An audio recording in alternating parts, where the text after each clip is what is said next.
You're watching Fox 21 Local News, where local news comes first. Well, have you ever been to the Boundary Waters? It's in our backyard with over 250,000 visitors each year. It has the highest point in Minnesota and some of the oldest rock on Earth. But what about the weather when you head into the wilderness? Well, our very own meteorologist, Brittney Merlot, recently spent a lot of time in some very remote Boundary Waters locations. Tonight, she takes us there for a closer look. There are around 1,000 lakes in the Boundary Waters, bringing paddlers and anglers along its 1,500 miles of canoe routes. I decided to head into the vast million-acre wilderness for 2 weeks to go off the grid, relax, and become one with nature, and of course, to weather the storm.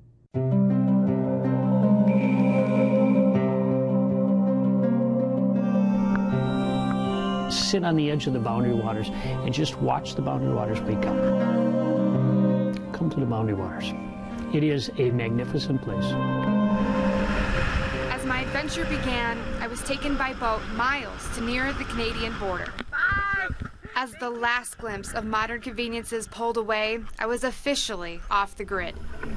Paddling through my first lake, nature's beauty relaxed me. It is just nature's cathedral. It is such a glorious place. It's a national treasure. Fishing on 1,000 lakes, watching loons pass by and hearing their calls. Following moose tracks, feeling the power of waterfalls, and watching the beavers swim by the canoe. And those are some of the fun things, just to sit there and listen to the silence and just absorb that. But this vast wilderness also brings many unique experiences. The first one, bugs. Out here you are dealing with mosquitoes, black flies, ticks, and even snakes in the tall grass. Most expect to see all kinds of wildlife in the Boundary Waters, but not bad weather. When we talk about the weather, is how can I handle what's going to be given to me? How you handle the weather and doing it safely becomes important out in the wilderness. We all want sunny weather, but on the other hand, we know Mother Nature doesn't always do that. When heading into the Boundary Waters, there's a few things you need to bring to be prepared for the elements, like a rain jacket. And you can't forget the rain boots. And of course, the rain pants to keep you dry in all sorts of weather. And you can't forget the Boundary Waters hat to keep you warm. You know, that's the simplest thing to do. And yet, all of us go, oh, it's a warm weather, and therefore I'm not going to do that. You know, I'm going to be hot. No, put your life jacket on. When an accident happens, it's too late. You know, we have had people that have had their life jacket strapped to the seat of their canoe. How crazy is that? Because are you trying to keep the canoe up, or are you trying to keep your body up? with strong winds coming on the water, it can quickly turn dangerous. Paddling and big water can be another situation where it doesn't necessarily have to be a freak storm. It can be just 30-mile-an-hour winds where you get trapped on a peninsula or an island and you can't get out. It's called windswept, and you could be stuck for a few days. First aid kits and tarps are also needed. You know, those are basic things. And people say, well, what about food? Well, that's an extra, you know, because we want these safety things first. And when looking for the perfect campsite, we ask you to find a campsite, and then we want you to look up and take a look at the trees that are around you. Look for branches that are just hanging there and loose. These can fall on your camp in high winds. And when the rain starts to fall, you'll need these to start a fire.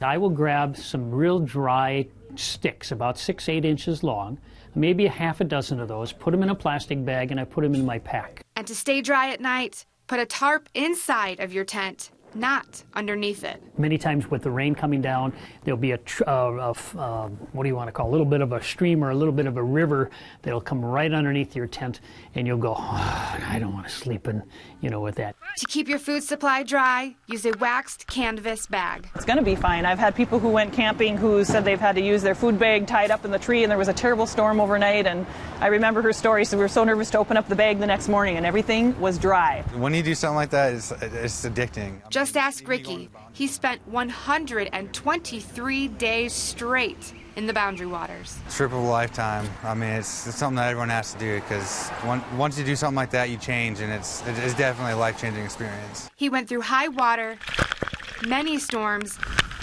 and winds blasting 70 to 80 miles per hour. Some of the stuff was pretty brutal. But a lot of the time, it's the crazy weather that brings the best stories. A big part of it is that still is the adventure. You know, how do you describe that to somebody and they go, I don't know if I want to do that. And I said, well, you don't have a choice. You know, you get out in the boundary waters and there you are. Mother Nature is going to do stuff. When Ricky experienced heavy downpours at night in his tent, My buddy, he had a big inflatable mattress, and I had a little yoga pad I was using for a mat, and he was floating and I was sinking. So, but it was a blast.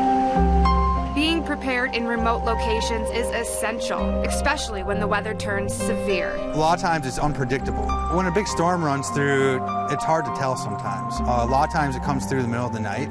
It can be quite nerve-wracking and scary, not knowing what's going to happen, how you're going to get safe, to somewhere safe, or find someone that can help you.